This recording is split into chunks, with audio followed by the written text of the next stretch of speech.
This is not comfortable. Why did I start this way? You do not know how to sit in a chair properly. I can't even say. No, you know what? It's Gay Wrath Month. No, it's not! It's August, bitch. What's after wrath and the deadly sins? Gluttony?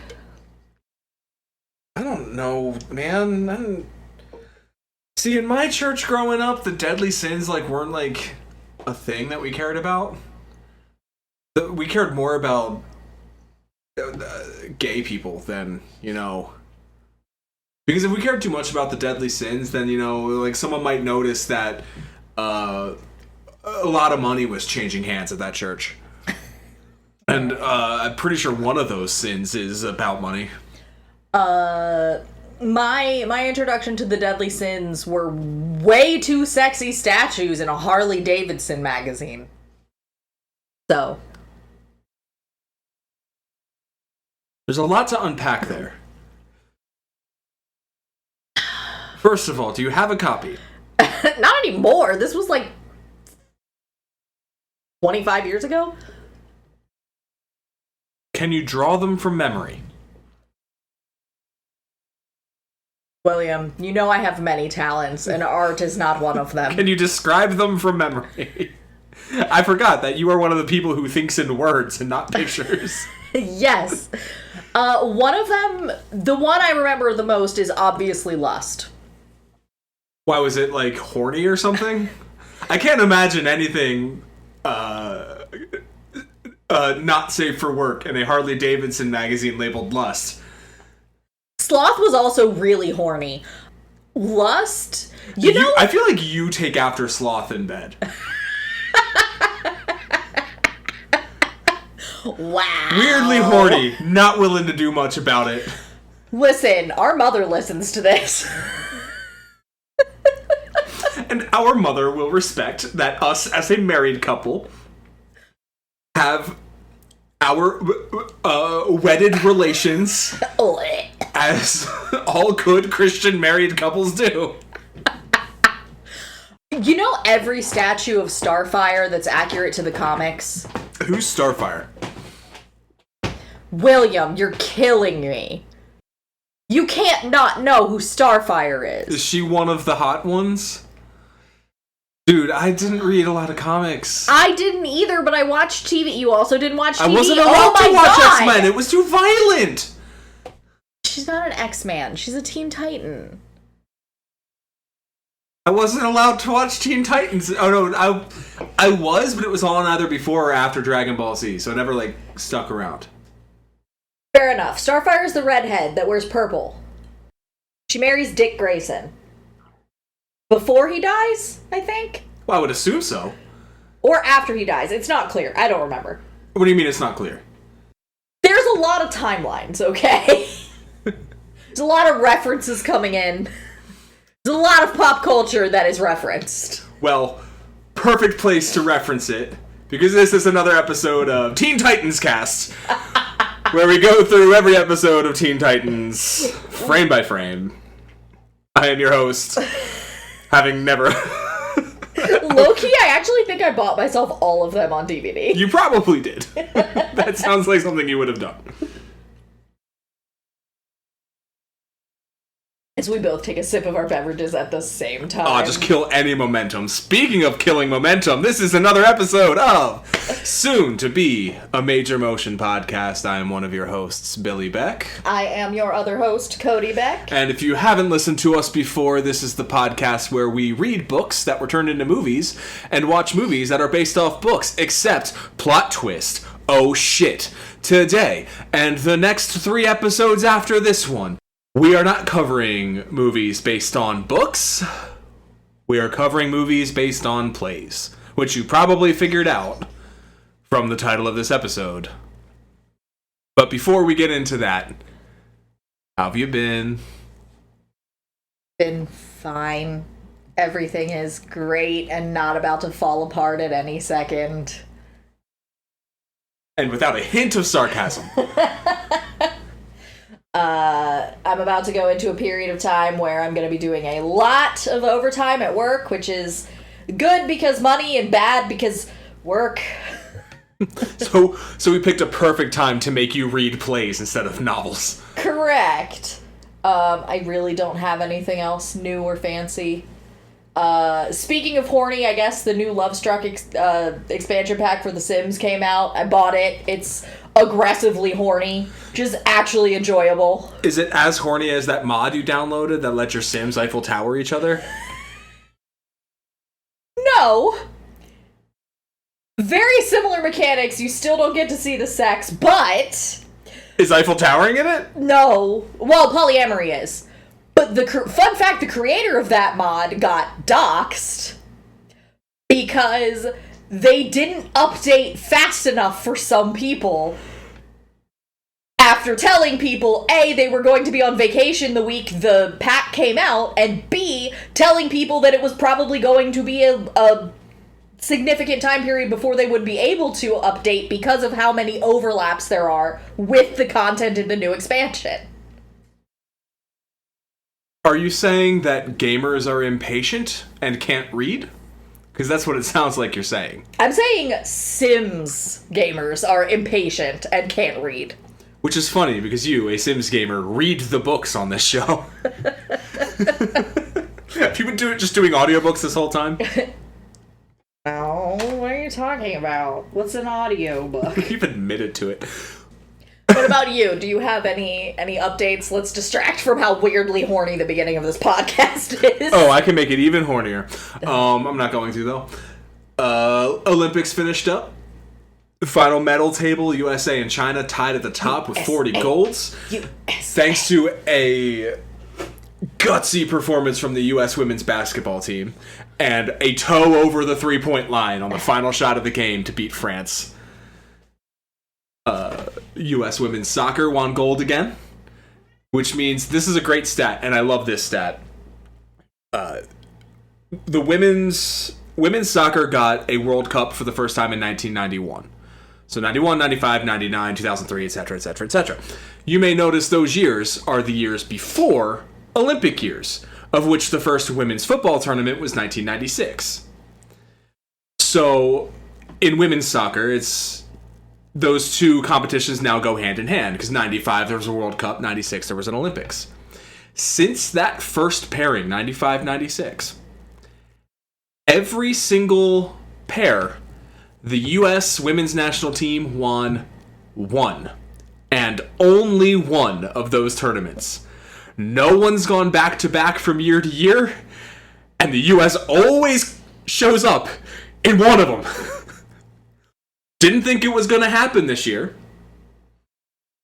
considering how bad their World Cup was and their last Olympics bid was. We have a completely different coach at this point, though. But we brought in Emma Hayes, you know, the woman who changed women's football in England, who was also inspired by the 99ers. So she came in, and I think in her 10th game won a gold medal. Fucking awesome. Good times ahead for the U.S. My other favorite stat is that every time the U.S. has played a tournament in France with a pink-haired player, they've won. Twice? Yes. Megan Rapinoe In the 2019 World Cup. and Trinity Rodman. In the 2024 Paris Olympic Games. Also related to the Olympics, but not related to swimming. Or not related to... It's like, neither is soccer. What are we on about? Not related to soccer. U.S. rowing. Tying into one of our last podcast episodes. Oh, yeah, when they won that gold, the day we recorded that, we mentioned it on the pod. Oh, did we? We absolutely did. Time is a weird suit. Boys in the motherfucking boat. The boys. The motherfucking boys. In the motherfucking boat. Didn't we also do well in, like, one other random rowing event that we shouldn't have? Or that we traditionally don't? Not in rowing, because I think that was our only gold, was the 4-man. But women's cycling. Weirdly enough, we won the road race, and I think the same girl won something on the track. And then when the women's volleyball team on the last day couldn't beat Italy to win gold and end up winning silver, another woman on the track, I wish I had her name, on cycling track, won the Omnium. And that was the gold that made tying for most golds reachable. Heck yeah. We had all the tracks since we last recorded, so that was like, speaking of strong, powerful women, Sha'Carri Richardson, Shirley McLaughlin-Lavroni. We had Noah Lyles win a bronze with fucking COVID and a temperature of 102. What the fuck? Tara Woodhall Davis? Yes, that was a long jump, right? Long jump, yes. And her husband, Paralympian, celebrating her, which was delightful. Oh, yes. Their celebration after was so fucking cute. It was adorable. Noah and his mom after the 100 as well. Yeah. I was crying watching that because she was a treat. There was some other good stuff going on in the second week, I think. Yeah, second week gets weird because like all the team sports come to their finales, which is always fun because we always grab a couple medals there, and then you get the weird stuff. You get breaking, and you get your artistic swimming, and you get your rhythmic gymnastics, and you get into some of those fun, those more creative sports. I do like the last week of the Olympics a lot. I mean, I like the whole fucking thing. What am I talking about? You like the Olympics beyond a normal amount. I'm still riding my post-Olympics high here. Unrelated to the Olympics, I'm going to do something real quick. I'm going to lean back. And there's no squeak. Because my old squeaky chair is gone. I got a new chair. And as a 30-something-year-old man with back problems and shoulder problems, I am excited about a new chair. He has already taken a nap in the chair. So I can adjust the back of it, and it lays flat. So there will be nights I sleep in this motherfucker. Are you gonna plug the chair so other people know? No. You don't know what it is. The secret is safe with me. It's AK Racing, like Essential Series or something. It's a gaming chair, but it's not fancy. I don't have the surround sound speakers. I don't have like the remote control stuff. It's adjustable armrests, adjustable back. It's all I wanted. It's comfy. I can sit in it and not feel my shoulder fall off because the armrest is a little too high. I thought that you were gonna have a heart attack while you're putting it together, though. Why? Because I was putting it together after staying up for... Let's see, I had been awake for over 30 hours at that point. And it was really hot in here, and it's heavy, and I was tired. Mm-hmm. That was fine. It got built. You didn't die. I didn't die. Speaking of not dying.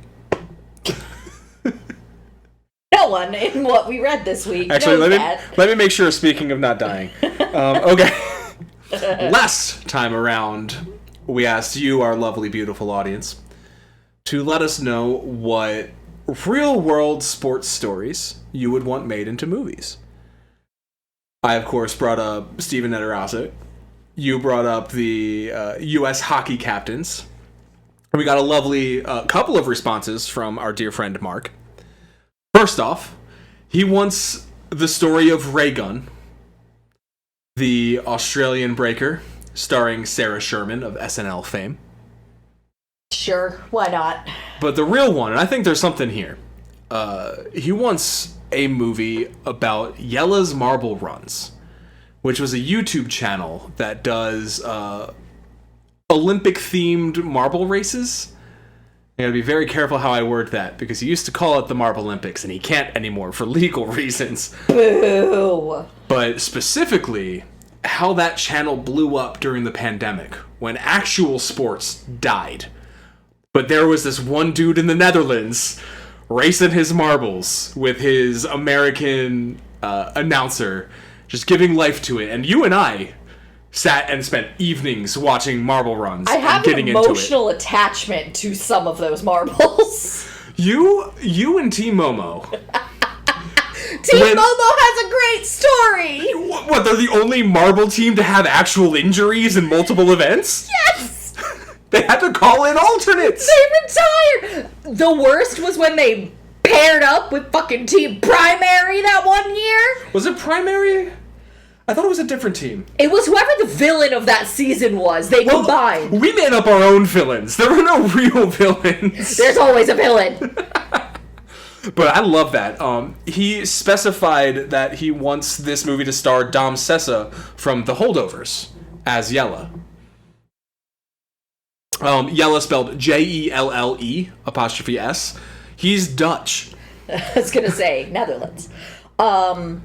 The tagline is just how one man's marbles saved the rest of the world's.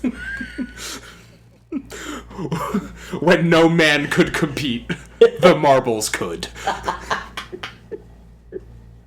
I also got a shout out team. I think it's the Green Ducks. Yep, you liked the Green Ducks. Yep. I was a bit Team Chaos. I liked me some Team Chaos. Yep. Good times. We should go back and watch them because he's still doing that shit. He's got a lot of shit. Doesn't he have like a museum in his hometown? I believe so. I know he works with the museum. I'm not sure if it's in his hometown, but he works with the Marble Museum. Like, he's done stuff there regularly. Listen, that man has found his niche, and he is happy in it. You know what? It's a great niche. That dude got played on ESPN. When they do the fucking Ocho, like, alright, here's an hour of Yella. Like, let's go. Anyway. I love that for him, unironically. You know what I don't love for him? What? Him having his tongue cut out and hands cut off? That's not a good segue. No. I could do better. I mean, let's be real. Shakespeare didn't, so... You know what I love for him? He's the chosen emperor of marble sports in this world. Speaking of chosen emperors... Why are you the way that you are? Codie. Yes? What did you read this week? I read Titus Andronicus, one of the earliest plays by William Shakespeare. Interesting, because I watched a movie yesterday called Titus, based on that play. Wild. I know. Before we get into it in depth, how did you first come to know about Titus Andronicus? I feel like with a lot of Shakespeare, it's just infused and permeated pop culture and education so much that you see references to it before you ever you know where the references are coming from or the allusions are coming from. I think the first time that I knew specifically that Titus Andronicus is the one where, spoiler, people get cooked into a pie. Delicious. I want to say I was in 11th grade. We didn't read it because it was too bloody and violent. Yeah. That was the same time we were trying to decide what musical we were going to perform for the next year, my senior year. Sweeney Todd. Sweeney Todd, Jekyll and Hyde. I was joking. Jekyll and Hyde and Les Mis were the three options. Oh yeah, nothing violent or bloody about them. The director's complaint about Jekyll and Hyde and Sweeney Todd was that they were too violent and bloody. We did fucking Les Mis. Oh, there's the nothing... bloodiest war. I thought that was about a guy who stole a loaf of bread. So we didn't... I had never actually read Titus, despite, taking a secret minor in English in college with my theater degree. I mean... I had never read it until last week, and I understand why people pass it by, having read it now, but what was your introduction to either the movie or the play? So, basically the same. Because, everyone gets taught Shakespeare at some point in high school. Some as early as middle school. I was in a production of Macbeth in the 5th grade. I played Macduff. Of course you did. It was great. But I don't recall when exactly I learned about this play specifically. But the film came out in 1999. Which is much earlier than I thought. For us, for our generation, that put it in the zeitgeist for a good 5-6 years, the play specifically. So I don't recall exactly when I first saw the name Titus Andronicus. I remember reading about it and thinking, oh, Shakespeare made a play. Because I always thought Shakespeare was boring. Right? It's like all these sappy romances where these teenagers kill each other because they don't know how to wait 15 minutes. Or these, this prince and his sad drama, and everyone dies at the end. You know, like, Shakespeare's whatever. And then I hear about this play that's, oh no, this girl gets her tongue cut out and her hands cut off, and these kids get baked into pies, and it's super violent, and no one talks about it. Couple that with the DVD boom in the late 90s. And I believe it was Fox DVD at the beginning of a lot of their DVDs for a couple years would do like a highlight reel of stuff that's on DVD. I see it all the time even now when I borrow stuff from the library. And Fight Club is always included in there. The Abyss is always included in there. And Titus is always included in there. Really? Yeah. Because visually, it's a stunning movie. And there's the iconic image of Anthony Hopkins as Titus with the dark blue dust on his face and his helmet. And it's the cover art, it's the poster art, it's what 90% of people think of when they think of this movie is that specific image. So that's been ingrained in my mind for 20-something years now. You know what's funny is my only knowledge of this movie is I think I saw the trailer once, and it's the image of Lavinia. Ah. With the trees in her hands and the tongue not in her mouth. Uh-huh. Speaking of a trailer, you want to watch it? Yeah. Let's watch the trailer.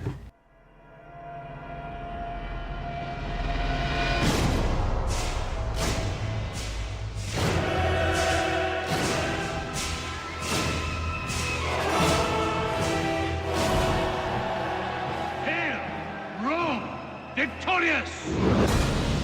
Give us the proudest prisoner of the Goths, that we may sacrifice his flesh. Victorious Titus, spare my firstborn son. Religiously, they ask a sacrifice. I'll find a day to massacre them all. Away with her. The forest walks wide and spacious from rape and villainy. This was thy daughter. He that wounded her hurt me more than had he killed me dead. The fall of an empire is nothing compared to the descent of a man. I am revenge, sent from the infernal kingdom. A sweet revenge! Now do I come to thee! Go to the Goths and raise an army there. And in the Emperor's court there is a queen. Would murder. Stop her! For those who think revenge is sweet, I shall grind your bones to dust. taste this.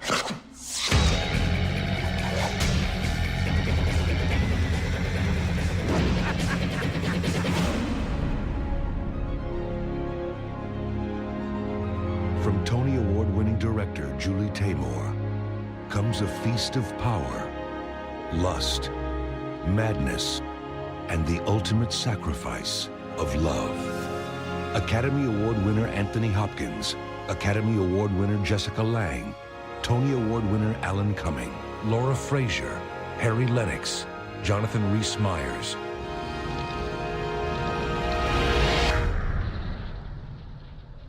Titus. Welcome, my gracious lord. Welcome home.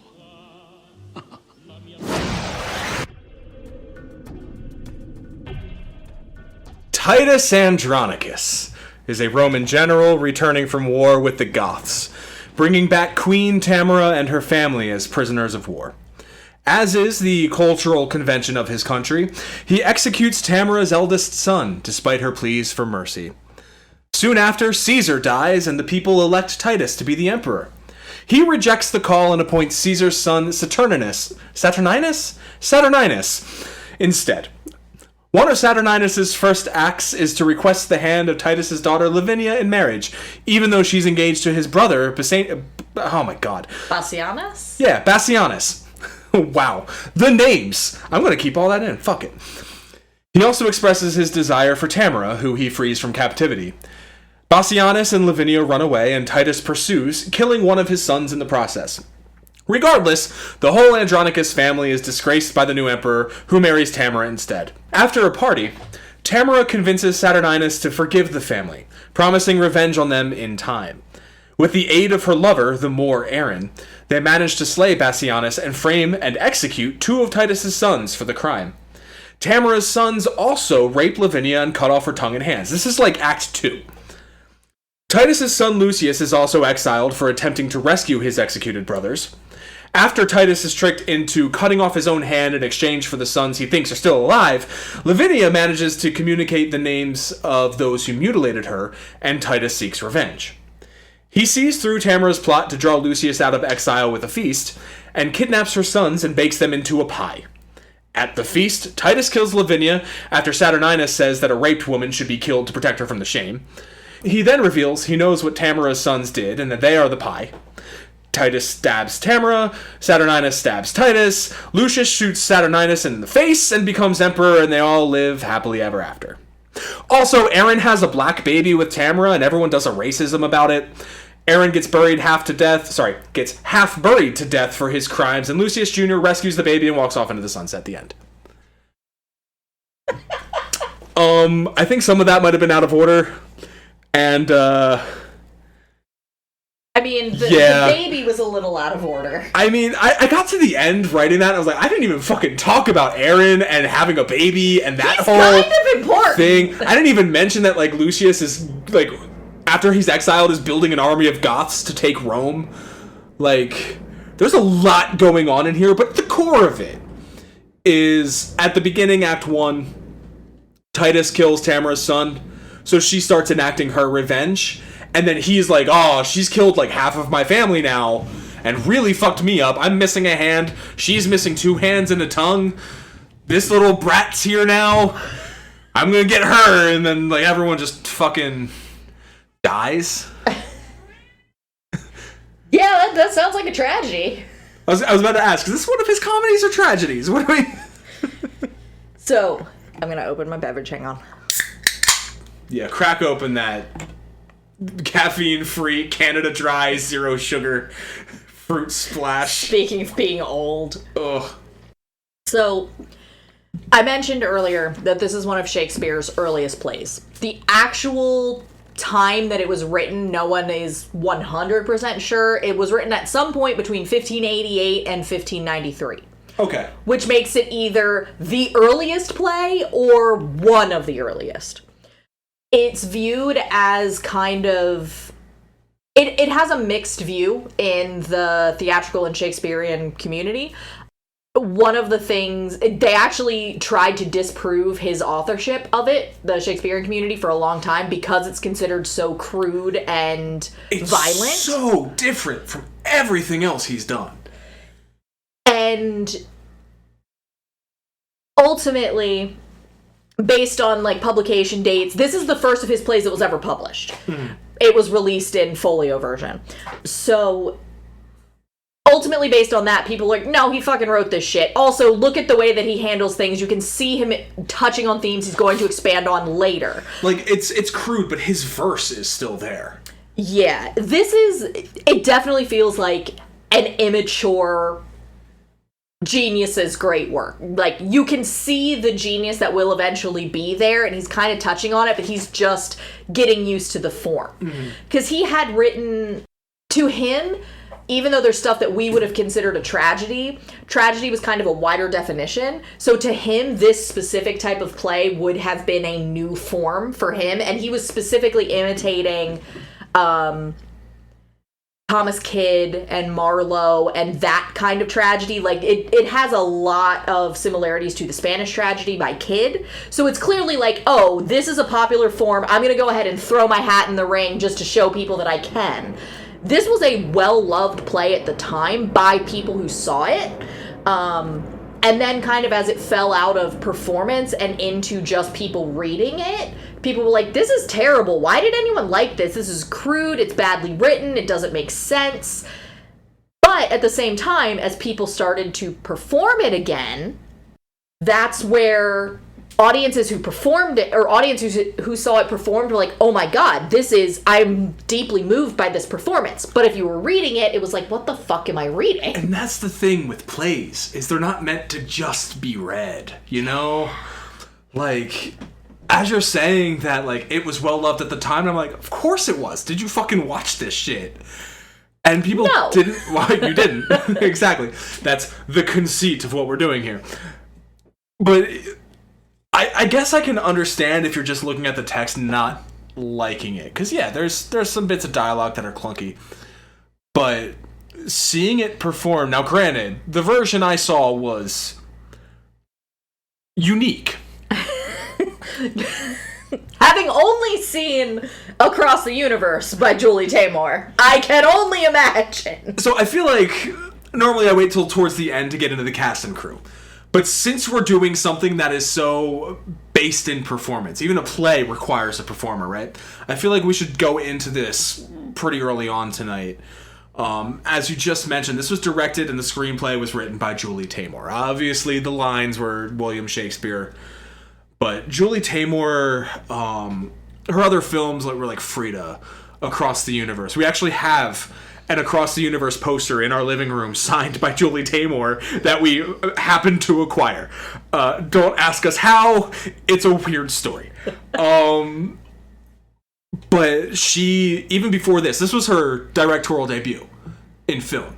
She'd already won a Tony. You just heard that in the trailer. She won a Tony for The Lion King. Yeah! I forgot she did The Lion King. That production of The Lion King was Julie Taymor. And if you aren't familiar with the Broadway production of The Lion King, shut the fuck up, yes you are. But if you're actually not, it's the one with the puppets. All the actors are, like, visible, but they're controlling large puppets, usually, like, held above their heads, to perform the characters of, Mufasa and Simba and blah, blah, blah. The Lion King. Oh, we should have done Hamlet in The Lion King. She won a fucking Tony for that shit, and rightfully so. The cast of this, Titus is played by Anthony Hopkins. We've talked about him. He won an Oscar for The Silence of the Lambs. He won an Oscar for The Father. It's Anthony fucking Hopkins. Tamara is played by Jessica Lange. She won an Oscar for Tootsie. And she won an Oscar for Blue Sky. I forgot she was in Tootsie. Well, she won a fucking Oscar for it. How dare you? Saturninus is played by Alan Cumming. In a performance that was described as a Pee Wee Herman fascist. You may also know him from, Spy Kids, Spice World, Alan Cumming. He also, relatively recently, did a performance of Macbeth, where he played every single character. Oh my god, for real? Yes. The premise was, I believe, he was a schizophrenic patient locked in a 1930s-ish psych ward. Like, this is, and on stage, not filmed? Yes, it was on stage. Oh my god, I need to see this. That's amazing. I believe it was at the West End. Because I have nothing but glowing remarks for Alan Cumming's performance in this film. Marcus, who is Titus's brother, is played by Colin Fiore. He was Martin Harrison in Chicago. And he was Lord Marshal Zylaw in The Chronicles of Riddick. Oh god, I don't know anyone in those movies, but I love them. You keep what you kill, babe. You keep what you kill. Bassianus was played by James Frain. He was Gerard de Villefort in The Count of Monte Cristo, and he played Sarek in Star Trek Discovery more recently. Lavinia was played by Laura Fraser, Kate from A Knight's Tale, and Lydia in Breaking Bad. Oh. Yeah. And Aaron was played by Aaron was played by Harry Lennox, who is a Martian Manhunter in the DCEU. Oh my god, okay. And Harold Cooper in The Blacklist. Wait, DCEU meaning the Like Justice League and Batman v Superman: Dawn of Justice and those ones. I thought you were talking about the cartoons. No, not the DCAU. Nah, sorry. He actually... So this film was based off a Julie Taymor stage production, and I want to say 1994. Okay. And he played Aaron in that as well. So when he found out this was happening, he was like, sign me the fuck up. And, oh yeah, no, he knows what he's fucking doing on that stage. Or on that screen? Character? Role? He knows what he's doing. He's doing his bit. But, like we were saying about how, like, a play needs to be performed. Whether or not a play is considered good by an audience is often judged by the production itself and not just the text of the play. And we can talk about, because you and I have degrees in theater, and we could talk about some interesting productions we've seen of, quote, good plays. You specifically have a very interesting story about Midsummer that I did not go to. So, Mark was with me at this one. We saw a production of A Midsummer Night's Dream, which apparently Julie Taymor also did recently, and there's a filmed version of the stage. Okay. That she did, and I need to look that up, because I love her vision. Fair enough. Her visuals are incredible. But we saw this production of A Midsummer Night's Dream done by a college. It was a college theater festival. It took place in a, like, 60s, 70s punk bar. For some reason, and it did not make sense in the text of the play, the director's 6th grade daughter sang Anarchy in the UK. During a sex break? Like, coming out of intermission was like, I Want to Be Sedated. Like, she did a couple punk rock songs in the middle of it. It was the weirdest fucking shit. One of the characters, I remember nipple tape being involved. It was just, like... The set and the costumes were awesome, but the decisions were problematic at best. It was a weird production. But, yeah, like I said, a lot of it comes down to the production, you know? A couple years later at that same theater festival, I saw a production of Macbeth. That was incredible. The one weird choice is that they were going with hyper-violence. So, like, all of the murders and death were, like, blood packs squirting and everything else. Except that didn't fit with the rest of the play because all of the people doing the stage combat were dancers that choreographed it. So it was, like, really smooth, fluid movements and then hyper-violence, and it didn't gel. That was the only part that was bad. But the Three Witches specifically were also the choreographers. I can't pronounce that word for some reason. It's alright, I just struggled through half the names in this fucking play. That's the benefit of reading them. I just go blah blah. B. S. Done. So, the Three Witches were, I believe, dance majors pursuing their masters at this college. And they were all modeled after different elements. So you had air, water, and fire. Or, I think it was water, fire, and earth. Ooh. So earth only ever, like, crawled or, like... I don't know how to describe... Like, crawled or, like, was always moved on all fours. Water was constantly in motion, even when nothing else was happening. She was always moving. I believe it was a woman. It's been, 10 years. And air was on one leg every time she was on stage. Poor calves of steel. And I don't think she ever switched legs while she was on stage. I don't recall that happening. And the costuming was incredible. But that was an example of you're taking something that's in the text and you're altering it, but it makes sense within the world that you've created. And that was an incredible production of it. Yeah. And compare that to The Tragedy of Macbeth, which is the Coen brother movie. Yes. From a few years back, which was just German expressionism and the same text. Like, that's why I wanted to do plays for a series here, is because of how these things can be interpreted. Like, do you go by the text, by the book? Like when you weren't at the school then. We took a Shakespeare production to that same festival my junior year, And I don't have the best memories of that because when we did the original run of that show, Tech Week, like day 2 of Tech Week, which, if you don't know what Tech Week is, it's the week prior to opening night when you make sure everything's right. And we had an actor who played Longfellow in Love's Labor's Lost not show up. And I was working backstage on the show, and I'm yelling the lines from offset. And after that practice, this was a Tuesday, we opened on Friday, the director pulled me aside and said, learn it. Just in case, learn it. So I had to learn that role in 12 hours, basically. Didn't the other guy that ultimately took the role, didn't he learn it over the weekend? No, you're confusing that with a different play. You're confusing that with when we did The Miser and the lead got swine flu. Ah, yes. No. He showed up the next day and performed it fine. Ah. But when we took it to festival, we're doing load-in. And at this festival, you've got like 6 hours to get your production in the building. You perform it once, and you got 3 hours to get out. It was a day. During load-in, I got a call that my grandfather had a stroke. And he hadn't passed by the time I had phones off, but by the time I got out of there, he had gone. So I don't have the best memories of this play, but the production we took wasn't anything special. It was bare bones because we didn't have a lot of budget for scenery, but other than that, we just did it by the text, right? That strikes me as very Julia. Yeah, it was, yeah. And if you went to school with us, you know, like, our school didn't do anything by the text ever. No. So that was that. Where was I going with that? Do you go by the text or not? Oh, yeah. What do you gain by stepping outside the box? And especially when we're talking about something like Shakespeare. Something that's, to us, is already old. It's considered classical or traditional, or it's anything but modern Shakespeare.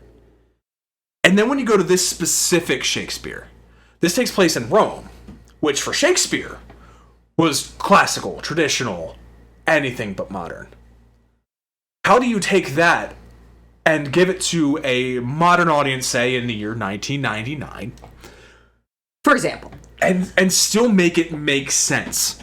Especially knowing, and if you're at all familiar with Shakespeare, you know his language is very flowery. He loves him some iambic pentameter.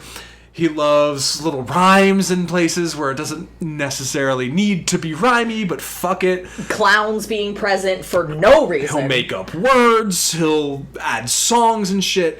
How do you take this and make it for a modern audience? And there's a famous example, probably more famous than this one, Hamlet 2000, which is when Ethan Hawke played Hamlet. And it has one of the funniest things in retrospect. He's delivering the to be or not to be monologue in a Blockbuster video. It's not a bad performance, but it is a dated choice. And what I love about this movie, what I love about Titus, and what I love about what Julie Taymor did with it, is she just went, fuck it. This is going to be anachronistic. This isn't going to live in an existing timeline. But this is going to draw elements from timelines that you, the audience in 1999, will understand visually, and you will have a visceral reaction to what you see that will make what the character is saying not matter as much, the exact wording, because you will understand based on what I'm showing you. And I think that's what makes a great Shakespeare production.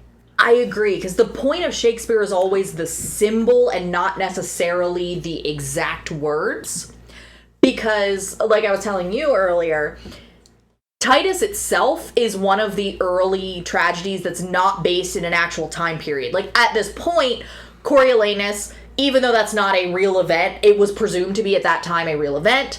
Antony and Cleopatra, his histories, those were all based on what were supposed to be real events in actual time. Mm-hmm. Titus is more an overview of kind of all of Roman history.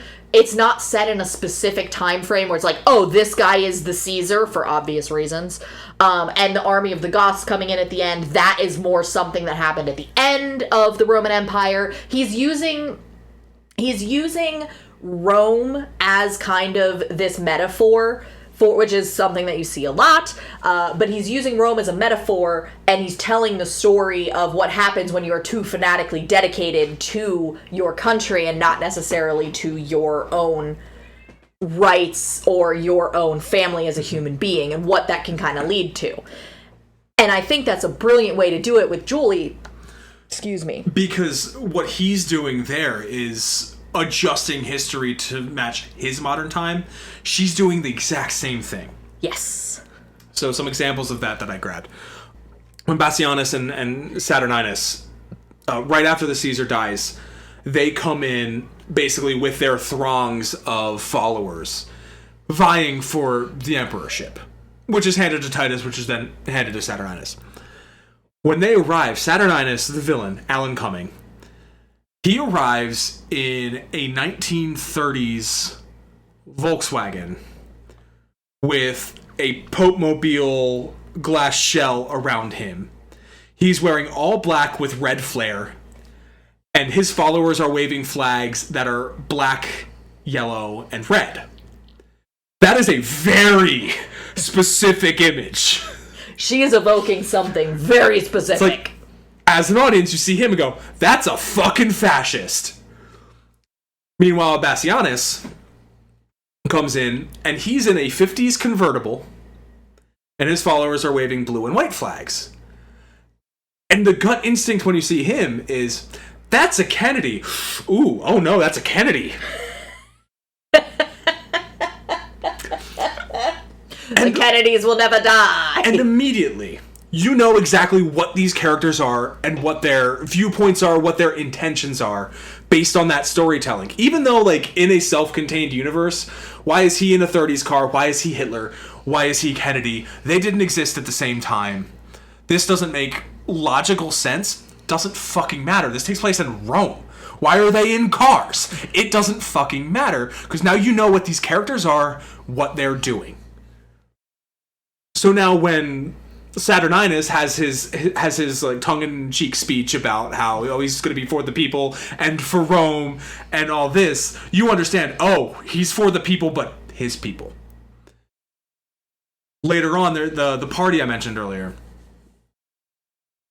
It's very 80s excess. 20s. It's 1920s swing music is playing, and there's a live swing band, and they're in modernized 20s costumes, kind of. Okay. Like 90s, 20s. But it immediately clicks with you as the audience.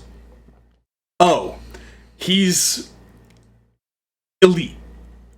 He's probably taking advantage. And later you see Titus walk through town with, like, in the red light district, what it would be. And you see how other common people are. And it's like, oh, okay, I understand this. The 20s, I'm thinking the roaring 20s. I'm thinking the elite and how much wealth they had, how much excess they had. That's what this character has now, and that's what he's working with. It clicks with you without needing the dialogue to do that for you. And it's a very smart way of handling Shakespeare's flowery dialogue, which not all actors can handle themselves. How... Okay, so put a pin in that, because I know you want to talk about that. Yes. How does it handle... So I'm going to be blunt. This play hates women and hates... It hates Aaron, so by extension, it hates all black people. Because most of the stuff that Aaron says is talking about black people generally. As though he speaks for every single one of them, which is, at this point in Elizabethan England, was shorthand for basically when you had a Moorish character, like you see later in Othello, those same stereotypes are present. It was a shorthand for someone that you should revile. So we should... Moor. Yes. As a term, just so everyone's clear as what we're referring to here, in that era, in Shakespeare's time, Moor referred to pretty much anyone of dark skin, usually Muslim, usually from like North Africa or Sicily, places south of England where, those dirty brown people live, you know. So Moor was kind of a catch-all term. It's not a specific group of people. I feel like the irony here is that at that point, Italians and Grecians would have been caught up in the idea of being Moorish. Oh, they were. Moors. They like, depending on where you were, because keep in mind also, at that time, Italy wasn't a unified nation either. It was city-states. So, like, Sicily and Rome fought all the fucking time. And Sicilians were generally considered Moors because they're darker skin, they're darker complexion. Yeah. It wasn't a specific group of people. It wasn't a nation. It was just the N-word with less weight. Kind of, yeah. Like, with less history of hatred and violence, I guess. But you were saying about Aaron and yeah. And the other thing, the hating women. I wonder how much of this had to do with the fact that this was, Elizabethan England, the Virgin Queen, etc., etc. But there is a hard emphasis on virginity and purity in this. With Lavinia specifically, especially compared to Tamara, who is the only other female character who really matters. You've got the midwife who got stabbed. With the pool cue. But basically, like, those are the only two female characters that have, I wouldn't even say they have agency. Tamara has agency. Tamara definitely has agency. Lavinia has her stripped of her. Yeah, but I would also say that Lavinia kind of falls into the Cordelia role that you see in King Lear, which is basically, she kind of sets the plot off, but not necessarily by her own choice. Right, yeah, because the whole, her running away, it's Bassianus that kind of... And the rest of Titus's family drags her away. Yeah, like, she, for obvious reasons, she has, like, the one speech, and it's the one that she gives to Tamara. Yeah. And it's echoing the speech that Tamara gives to Titus. And it's clearly, it's showing that indication that Tamara's now the one in power. She's the one who's making the calls and the decisions. And she decides that, you know what, he took my son away, so you deserve to be, tortured. Sure. So, Julie Taymor being a female director, also her history, she learned theater by traveling the world and learning theater. I believe she spent some time in India or Singapore, somewhere in like South Asia. So she learned all these different styles. I like to think she had the best intentions making this movie. And while she either felt she couldn't change the text or chose not to change the text, that's a valid decision to make. I feel So let's start with Aaron. I feel she omitted a lot of his dialogue, at least the more racist aspects of it. Because when his blackness is brought up, it doesn't, at least to me watching the movie, it didn't seem like he was referring to all black people. There were a few lines, not necessarily from him, like when they kill the fly during the one dinner scene. In the movie, it's Lucius Jr., and I'll come back to that later. I believe it's Marcus in the play. Yeah. He kills a fly and says, it was a black fly. Because Titus reprimands him for killing the fly. Like, how dare you kill something? It might have a mother. It might have a father that will miss it. Oh boy, even back in Shakespeare's age, we were... But, it's a black fly. Black flies are evil. Like, and that's when it clicks. Like, ooh, Aaron's the evil one. Like, that shit is still in there. Unfortunately. But as far as what Aaron says and does, it's delivered in such a way that it is all of his own will, and it is not like part of his. It's not like part of his like who he is as a black man. It is who he is as a person. Yeah, and I think that's more. Sorry, what I may have misspoken. What I meant when I say that he's kind of a stand-in for all black people. So when it's the same reason that like when you put a Jewish villain in a movie, even if it's just it has nothing to do with the fact that he's Jewish. He just happens to be Jewish. It's that same kind of obviously he speaks for all Jews. So where I think Julie addressed that, and I think she did this very elegantly. And it's why she had, and that's why I believe she had, I don't know if she ever said this out loud, why she had Lucius Jr. kill the fly instead of Marcus. So the film opens with Lucius Jr. in a kitchen in like the 50s-ish, and he's playing with his war action figures, and he's violently killing them, and he's squirting them with ketchup to mimic blood, and he's dunking them in his glass of milk and all that. Like, he's glorifying the violence of war. Him killing the fly is a turning point because immediately he's reprimanded by his grandfather, who says that fly might have had a family. And you see something click with the young actor. I don't think he was very good on the dialogue, but he was good in the face, this actor. His name's escaping me. I didn't write it down. But he, at the end of the film, after everyone's dead, Aaron gets buried to his chest in the dirt. Aaron has a son. In the original stage production that Taymor did, she hints that Lucius Jr. is going to kill that baby. But at the end of the film, and I didn't make that up in my synopsis, he opens a cage that this baby is in. A cage 3 feet by 1 foot by 1 foot. Like, small fucking cage. He opens the cage, takes the baby out, and leaves the Roman Colosseum that they're in, and just walks off into the sunset. So she gives Lucius Jr. an arc that allows that character, who is a very minor character in the grand scheme of things, allows him to see that he can break this cycle of violence and he can pass off love. And I think it's important that he does that with this black baby, because he understands that it's not all black people. It's not all Moors that are like this. That guy was an asshole because he did so many shitty things and was completely unrepentant about it. But this baby ain't done shit yet, so this baby doesn't deserve to die. And I think that's an important choice you made in the film. It's also interesting because it is, the child of his enemy. It's Tamara's. Even if it had nothing to do with Aaron, even if it just she happened to have this baby, it's still Tamara's baby. Yeah. And it's also another thing with Shakespeare, nature versus nurture, because that's the whole conversation that you have in King Lear, which honestly, this really feels like a trial run of King Lear. So Anthony Hopkins apparently played King Lear for years before doing this movie, and then vowed never to do Shakespeare again, and then this script slid across his desk. But so much of this just feels like an unfinished, unpolished Lear. And you have Edmund in Lear, who is, the bastard, and he is the bastard.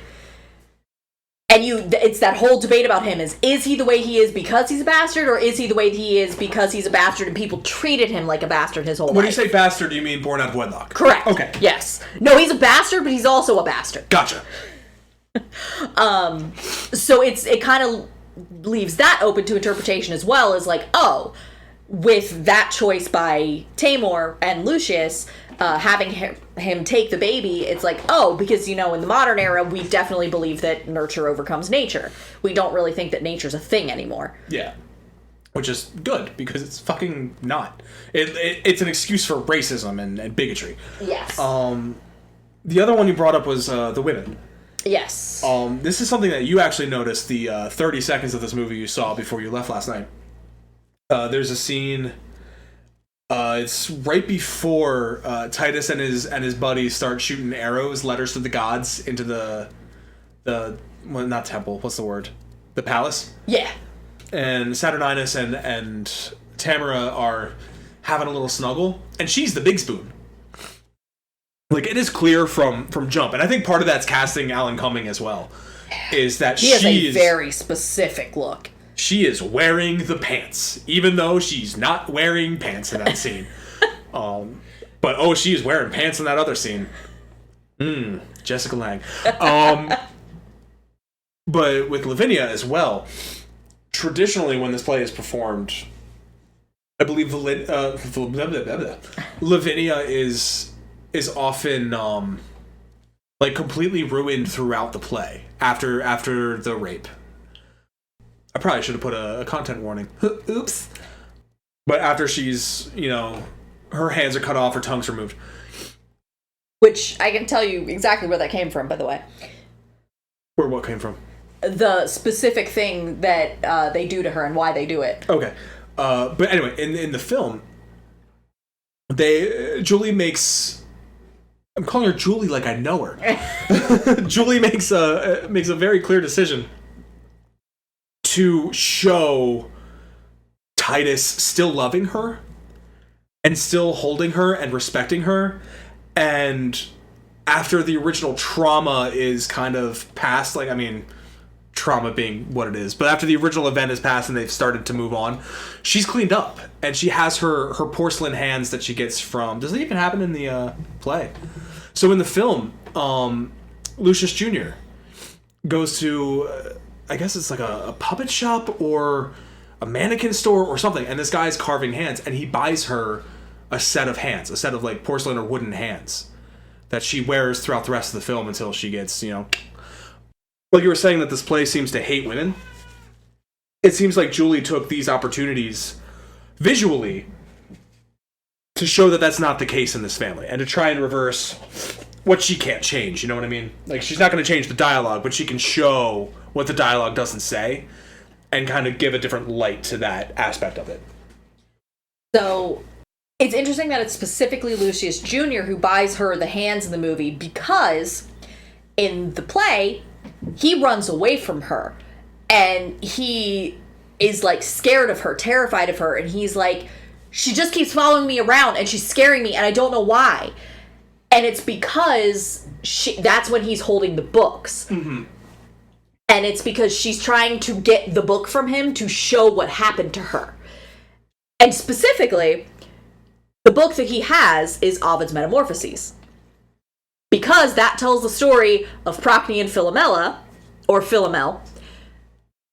And that is the story of... It is a Roman story where Procne marries Tereus, who is a dude, whatever.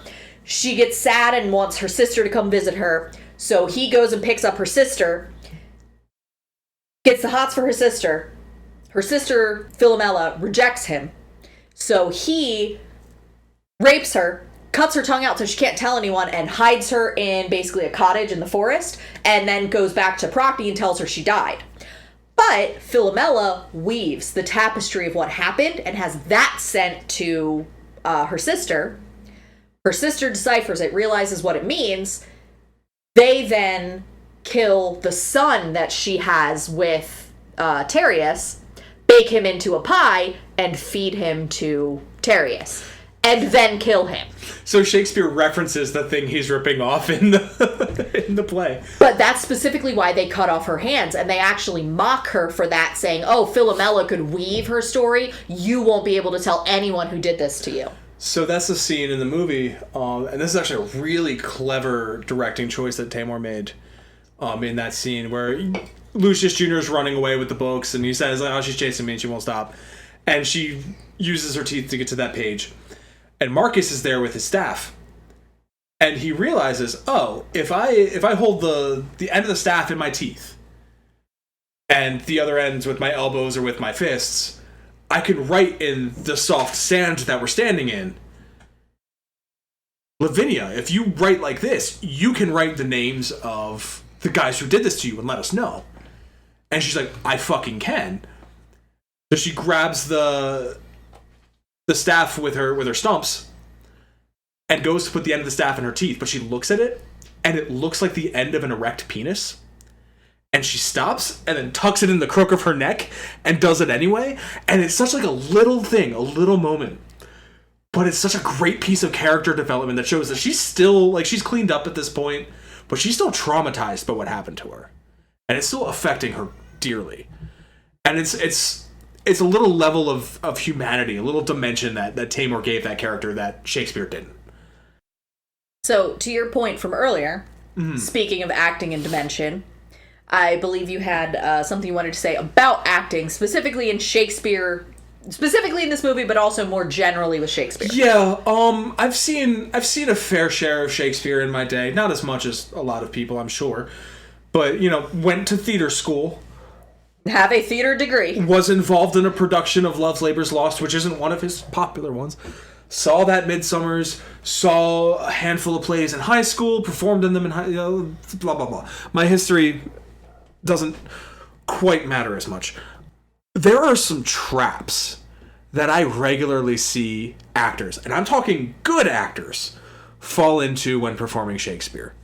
And the first half of this movie, I even caught Anthony Hopkins doing this. I caught Jessica Lange doing this, and they've both won 2 Oscars. I did not catch Alan Cumming doing this. Motherfucker gets it. But what that is that I feel like we as a society hold the words of Shakespeare to such esteem that as actors, as performers, and having performed Shakespeare, I feel like I can speak on this. It's so easy to get lost in the flowery language. And part of it's also, it's difficult to memorize Shakespeare. Especially speaking with modern English and, modern times. But it's so easy to get lost in the language and forget what the fuck you're saying. And that is something that Alan Cumming nails in this movie. There's something that we learned in acting school called objective words. And it is when you say a sentence, no matter what sentence you're saying, there's a word in that sentence, or rather, let me rephrase. No matter what you're saying, the sentence can have different meaning depending on what word you emphasize. For example, I pooped on the floor. Gross. I pooped on the floor. Instead of who? I pooped on the floor. What? I pooped on the floor. The floor? The good one? I pooped on the floor. Not on the carpet, but on the floor. It's a silly sentence with 5 different meanings, depending on where you emphasize. And it's such a basic acting thing that I feel like a lot of actors don't fucking know about. We watch pro wrestling. We see it all the time in pro wrestling. Oh, you'll hear me when someone's cutting a promo and they'll finish a sentence and I'll just yell objective word.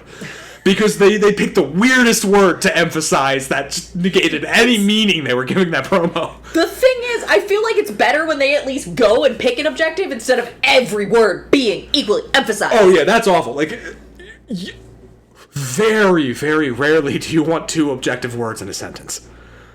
And I feel like, to use a Shakespearean example, shall I compare thee to a summer's day? Shall I compare thee to a summer's day? Totally different meaning depending on which word you emphasize. 2 words that start one monologue in Love's Labor's Lost. But love. Very different meanings. But what I was saying with performing Shakespeare, like, that is still important.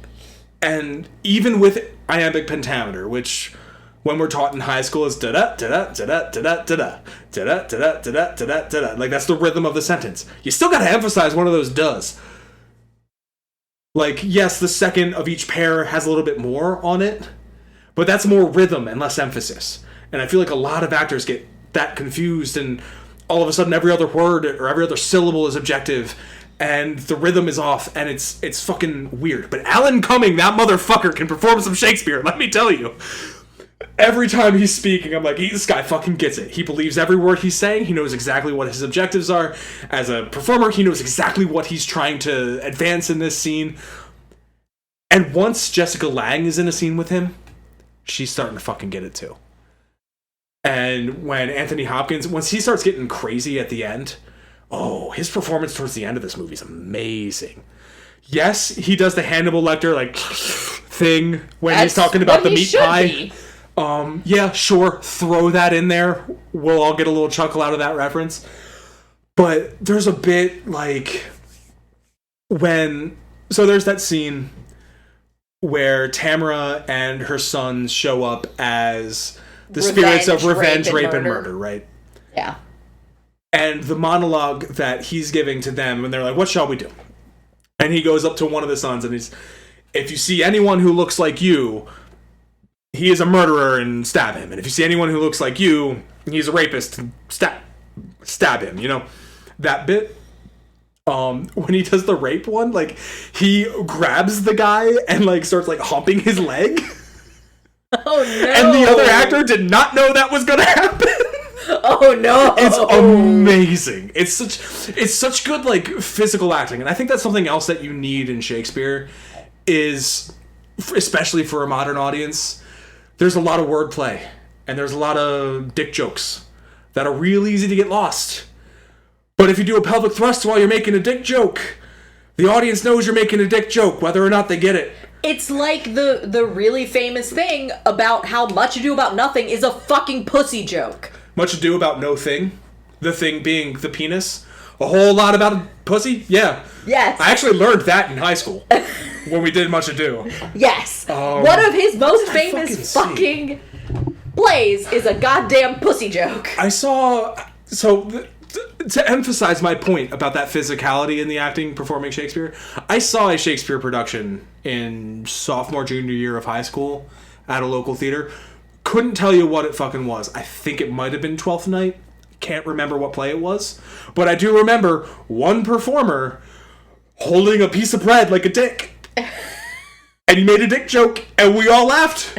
I still remember that, because that dude fucking got it. He understood. I'm making a dick joke. Let the audience of middle schoolers know I'm making a dick joke. The high schoolers will laugh at the dick joke, and we move on to the flowery language. And that's, like, across the board with Shakespeare, like... Big issue I had with a lot of the ones we saw in college was that and granted, I fucking didn't get it then either, as much as I get it now. These kids don't understand, like, the nuances of acting Shakespeare. But what Taymor does in Titus, bringing it back to the topic at hand, is casting someone like Alan Cumming. I will admit the first couple scenes are rough with Hopkins and Lang, but by the end of the movie, they're fucking nailing it. You get actors who know what they're doing, who are good actors, and give them good, solid direction. And it doesn't matter the words that they're saying, the story is still going to tell. I feel like what a lot of people get wrong about Shakespeare, and it's partly because we've elevated him so much, is that we feel like we have to sanitize it. Shakespeare was a master of blending lowbrow and highbrow, and that's why his work is so lasting. Because yes, you have King Lear, which I will make the argument is the greatest fucking tragedy ever written. I will argue that over goddamn Hamlet all fucking day. There is still a long fucking monologue in, like, the second scene. 2 monologues back to back. One is talking about nature versus nurture, and then the second one is talking about how I fucked your mom real good and that's why you're terrible. And it's really fucking funny. I cackled at one point during this, cause shit, who said it? Oh, Aaron, to one of, like, the sons, I think, made an "I fucked your mom" joke, and I'm like, "Yeah, you fucked your mom!" Like, you have undone my mother, villain. I have done thy mother. That's the line. Yeah, I fucking lost it, and it's partially because that actor knew what he was fucking doing.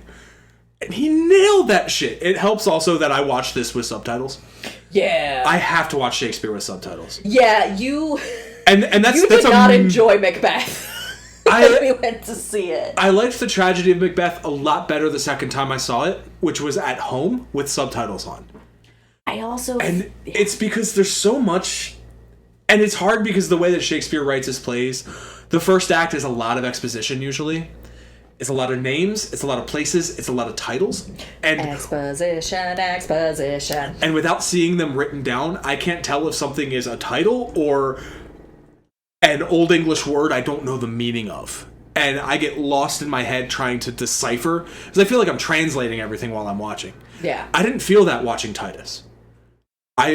Once it got into it, after the first scene or two, it just flowed for me.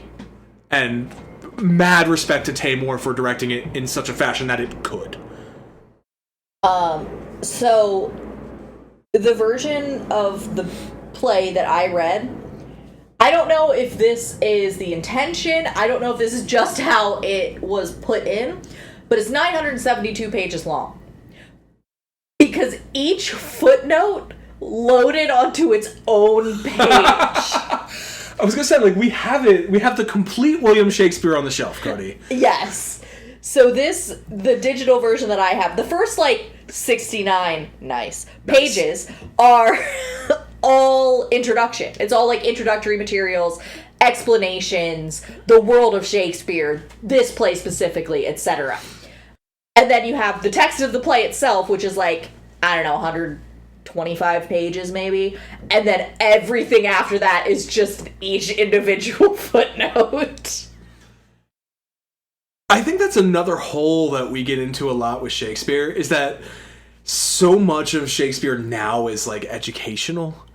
like, any edition of a play that you get is going to have footnotes. And it's going to be like a learner's edition, and it's going to have to try to explain everything. And that kind of makes us forget as an audience that this is still entertainment, and it's still a story. This is still a gory story of revenge and murder and violence. Just like, you know, a John Wick or fucking... It all starts... This is a story about a man who has sacrificed everything for his country to the point that he doesn't recognize that what he's doing is fucked up until what he is doing to other people comes back to him. Yeah, it starts affecting his family. Because if he would have thought about it and actually, you know, not sacrificed Tamara's oldest son, none of the events of the play happen. Yeah.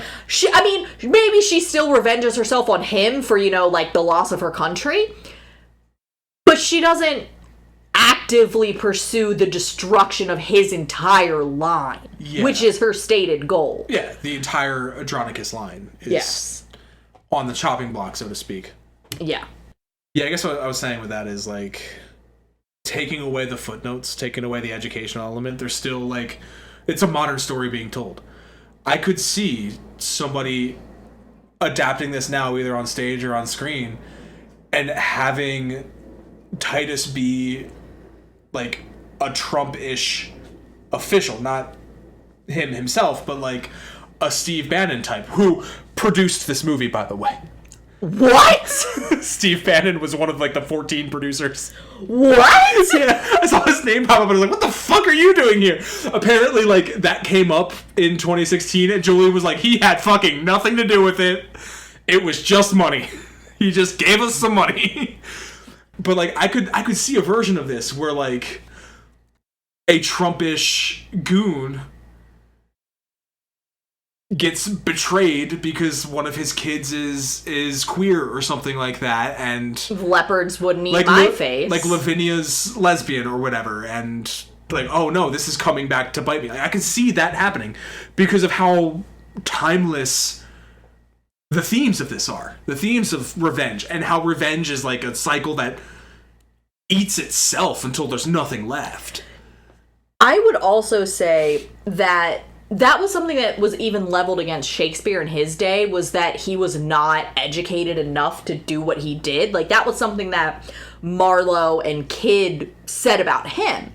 I think it was actually specifically Marlowe that said he had something like small Latin, basically making fun of the way that he wrote. And that it was accessible to the people. It was unintelligent. This also feels like Shakespeare, like, trying to defend himself from attacks in a very clumsy way. Do you remember that, like, early class that we had in Vampire where the professor got upset with us because none of us remembered the specific fucking painting of Cleopatra and the Asp that was referenced once in the background of Carmilla? I slept through a lot of that class. So this whole play feels like that. Like, honestly, I am glad that I have an autistic hyperfixation with fucking Greek and Roman mythology, because there are so many references, like the Procne and Philomela thing, that if I had not been listening to the Let's Talk About Myths Baby podcast exclusively for like 4 years, and also reading all of this fucking mythological background information, I would be so fucking lost. It references the Rape of Lucrece, which is Shakespeare had actually just finished writing his version of that poem. It references the Aeneid offhand, and it's like a weird reference. It references Procne and Philomela's story. It references, what's the other really big one that I was like, what the fuck is this doing here? Just... Even the names are references, because, like, Saturninus, whatever his name is, that's also kind of a joke or play on the idea of people who have Saturnine temperaments or are ruled by Saturn. And the joke he makes, even when they're shooting the letters on arrows, quote, to the gods, is send it to Saturn, not Saturninus. Like, he even makes the joke himself, Titus does. Yes. Ah, it's great. And it's just, it's so... You don't necessarily need the references, but understanding the references gives you kind of color and context to the background. But that's also the fun of Shakespeare, is that you still get the point he's trying to make, even without having all of that background knowledge. And that is what we're losing in making Shakespeare purely educational and not entertainment. And that goes back to, like, how I was introduced, the story I told earlier, where, like, I knew this existed as the one they won't teach you in school, you know? So, my favorite Stanley Kubrick movie is The Killing, which not a lot of people even knows is a movie, but it's a fucking heist movie about robbing a horse track. And yeah, I love 2001. I love Doctor Strangelove. Clockwork Orange is great, but The Killing is the one I'm gonna go to. This is my new favorite Shakespeare. Because, like, it's the first one I really experienced outside of for the first time, outside of an educational environment. Like, every other Shakespeare I experienced first in a school, or on a school trip, or with, you know, school friends, you know. This one I came into as an adult with no lesson plan. And I fucking loved this. I thought it was fine. Oh, this... I almost want to watch the movie again. It's like 2.5 hours long though. But I want you to see this at some point. I need to get it like on 4K Blu-ray, because the DVD print I had was like pixely. It didn't look great on my TV. And Julie Taymor's visuals are so fucking stunning, and she does some incredible... There's an inflatable mermaid with big tits in the palace. Like, that's... I want to see that shit in 4K, okay? Like, all of the goths are blonde hair, blue eye, and they have snake tattoos. It's just, like, just cool visual choices that'll really pop on, like, a higher res TV, and I want to fucking see that shit. And I feel like a lot of movies that are produced by either Stephen Bannon or the Weinsteins aren't getting good, high-quality releases right now. I can't imagine why not. Those old men need to hurry up and die so I can spend money and it doesn't go to them on cool shit that they happen to be involved with. Fuck. We kind of fucking skipped a section there, went right to the recommend. But, damn, I loved this movie. I thought it was great. I thought it was really fucking special. The play's fine. It's an unpolished Shakespeare. That's what it feels like. I wonder how many, as we go through this series, are going to be, I loved the movie, and you're like, the play is fine, because you're not seeing a full production, you know? Yeah, and it's exactly like the thing that I said earlier, is that people who read this play exclusively are like, what the fuck am I reading? And I had to reread the first act, like, twice to figure out what the fuck was happening. That's the thing, like, I was worried the first act, because the opening of this is incredible. Like, Lucius Jr. is in a kitchen, you know, blowing up his door, and then a bomb goes off outside his room, and a fucking Roman soldier runs in, and this is like a modern dressed kid, grabs the kid, throws him over his shoulder, runs into the basement, and they exit the basement into the fucking Colosseum. It wasn't actually the Colosseum, because the Colosseum has no floor. It was a similar looking ruin in Croatia. I did my research. But they show up there, and then, like, the fucking terracotta soldiers walk in, like, marching in, like, fucking robots and shit. And it's visually striking. There's no dialogue. Super cool. And then the act 1, I guess, of the movie, when he's burying his 21 sons and killing Tamara's firstborn and all that. I was like, oh, this is kind of, like, lame, actually. This is kind of boring. This is kind of... You know, exactly what you'd expect. The machinations of the state are boring. It's just like, oh, this is just Shakespeare doing Shakespeare. Oh, I guess there's just the opening that was interesting. And then, you know, Alan Cumming shows up and it fucking pops off from there. But, like, yeah, I feel like that's a common thing with Shakespeare, is the first act is just kind of setting scene. And it can drag. He drags his first acts a little bit. Yeah. And it's easier with, generally... The histories and the tragedies are longer, and you've got the romances and the comedies, which are generally shorter, so you've got a lot more shit happening a lot quicker. Yeah. So it has that working against it as well. Yeah, but I didn't really mind the length of this either. Like, granted, it took me all fucking night to watch it, because I made dinner halfway through, like, feed the cat halfway through, you know, all that shit. But, it didn't... I wasn't checking to see how long was left in the movie. even though it was 2 hours 40. When I'd pause it, I'd see and be like, oh, okay, I still got like 45 minutes left or whatever. But as it was going, I was along for the ride. Fully along for the ride. And that's hard to do. And I think Taymor did that exquisitely in this film. High praise for Julie Taymor. High praise for Taymor. I don't have a lot of trivia from on set. They shot it pretty much, with the exception of that place in Croatia, almost entirely in Rome and around Rome. Okay, that's cool. Which, dope, because the anachronisms about... She didn't care in a long shot if you saw something that was modern. Who gives a shit? He rode in the Pope Mobile. Like, it's fine. Like, the end, the final kill in the movie, he shoots him in the fucking face with a gun. I don't think that happens in the stage play.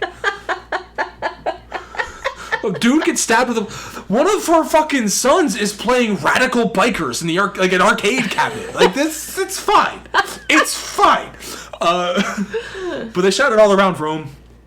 A lot of the crew was Italian local, which, good on you. I did find a great quote, though. So the one scene I think you saw when Alan Cumming and Jessica Lange, Saturninus and Tamara are naked in the bed, and he's holding her boob, right? They were joking, the two of them, during filming, that they were getting up in years a little bit, and things aren't quite what they used to be. And in his book, Cumming remembered a bit of a conversation they had. He said, quote, "I don't know what you're talking about, Jess. You have fantastic boobs." To which she replied, "Oh, honey, if your hand wasn't there, that thing would be halfway round my back."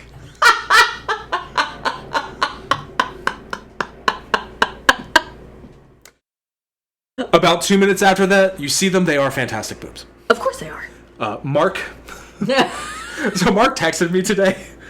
He's like, I just got this movie from the library for the pod, Tits. 2 hours and 40 minutes. I'm looking forward to it. I told him, you're going to be disappointed. There's only about 5 or 6 minutes of him in there. He's like, what are you talking about? This is false advertising. It's called Tits. And I was like, dude, there's a U in there. We know he can't read. Well, after that joke was made, I said, bro, there's a U in there. And he said, oh, I thought it was a British thing. Like, they had used lots of words, like color and honor. And tits, apparently. Great joke, Mark. Great joke. Well put. They were, in the words of Julie Taymor, a buttock away from NC-17. And not for the violence before the orgy scene. Perfect. There was a lot happening in that orgy scene. There was a lot happening. There's the one lady in the first party that's got a little bit of underboob, and my God, I've been thinking about that underboob for weeks. Don't be horny on Maine. All right, let's close off Maine then, so I can go be horny. I didn't even think about what we should request our audience to audience suggestion. What is the weirdest adaptation of play that you've seen? Ooh, yeah. Weirdest non-traditional time frame in which to set a play. Oh, God. I mean, I had mine already of Midsummer Night's Dream in like a 60s punk bar. Yeah. I'm trying to think if there's any other crazy ones I've seen or done. I feel like it's a pretty standard one, but King Lear in the Russian Revolution. Romeo plus Juliet's up there. Weirdly, the most accurate fucking textual adaptation of Romeo and Juliet. When did that come out, actually? That was early 2000s. Because that's one of Baz Luhrmann's first movies. Friend of the pod, Baz Luhrmann. Ooh. Man, you know, we had a whole episode on Shakespeare, and we did not make a single Ken Branagh joke. Fuck Ken Branagh. There's a reason we didn't make a Ken Branagh joke. We're not fucking talking about him. Okay, Romeo plus Juliet was Baz Luhrmann's second movie, and it was 1996. Okay. So I love how in the late 90s we had these two incredibly visionary, like, distinct stylistic directors tackle Shakespeare in completely different ways.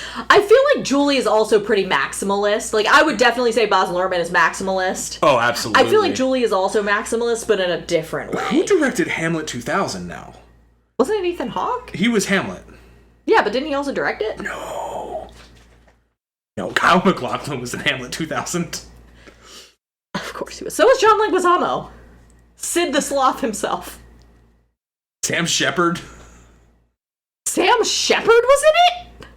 Michael Almereyda directed that. Who also directed... Sorry, I'm scrolling till I recognize something. This is intentional silence, folks. Deadwood? Oh, okay. We did some Deadwood, I guess. Yeah, nah, I don't know any of his shit. A movie called Twister, but not that Twister, because this was 1989. Okay. I got one. Okay. Any Sam Shepard play set in the actual Old West. Like, the actual Old West as we see it in movies, or the actual Old West? Either is funny. I love how I know Sam Shepard more as an actor and as a playwright, and I've read his shit. I feel like I've only read True West. Okay, yeah. I think I saw one of his at festival one year. Probably. It might have been Old West. I don't recall. I know in my acting class out here we did some scenes. I didn't personally, but I know some of the guys did some scenes from some of his plays. I did scenes from one of his plays, I think. Is Sam Shepard the one with the electrocuted bunny rabbit? I have no idea what you're talking about. No, I'm thinking of a different one. Oh god, it's been fucking 10 years. I don't remember shit anymore. Anyway... So yeah, if you have an example or an idea for a play set in a very strange, non-traditional time period, send it over to us at soonmajorpod@gmail.com. If you want to find that or any of our social media accounts, which we barely fucking use anymore, to be honest with you. But if you reach out to us on there, I'll respond. You can find those at our link tree in the description below. That's linktr.ee/soonmajorpod. Before we go, next week, if you think we got real personal with some stories on this one, just you wait until next week. Because next week, we are doing the sequel to a play I starred in college. Which is the original play. The sequel was written, the prequel was written later. I starred in the prequel to this play in college, if we're going to be pedantic about it. Why would we be pedantic about it? Now, I'll let you be semantic about it. I'm not anti-semantic. I want a divorce. That's fair. That's right. Just gonna ignore that happen. We are doing Lillian Hellman's The Little Foxes.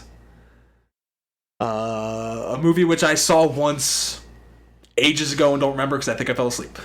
But until then, be well. Hug your cats. Luna is glaring at me. She wants her fucking treats. And she wants them now. The Gothic Queen. Our Gothic Queen. Oh no, is our next cat gonna be Tamara now? No, we can't do that.